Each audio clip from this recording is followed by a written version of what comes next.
Certainly the most important Bible in terms of the history of the Bible is the Gutenberg Bible, which was published in Germany. It was 1485. It was the first printed Bible, and indeed the first printed book, probably. There's some question. Some people are saying, well, maybe it wasn't that there were some service manuals. But this was really an important book. And it was important for a lot of reasons. One is it set the precedent for printing. I mean, important Bibles from the time of the Gutenberg Bible were printed in the same way, even in England, as the Gutenberg Bible. See the funny-looking print, okay, over there, which is always a challenge to read. I can't read it anyway because it's German. I will right away say that's not my expertise. But it's called a Gothic font, and it's considered to be, because Gutenberg printed the Bible in this, it was considered to be an authoritative font. It was the big deal font. I don't know if, was that Times Roman for us? I don't know. But the second thing, it was, and I'm going to tell you a little bit more about the format in a minute, but it was in what's called large folio format.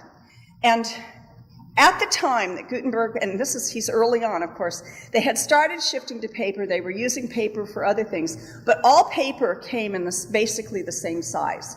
Or some maybe, depending on the paper maker, it might be a little bit smaller. But the most expensive paper was the biggest one, which was the large folio format. And there was another, and then it was a little bit smaller folio format. And to print on large folio format is very costly because it uses so much paper. So the Gutenberg Bible was an elite, and I want to use that word, elite Bible from the sense of what was being produced. But it was not an elite Bible because it was in the language, it wasn't in German, it was in Latin, but it was something that people could buy.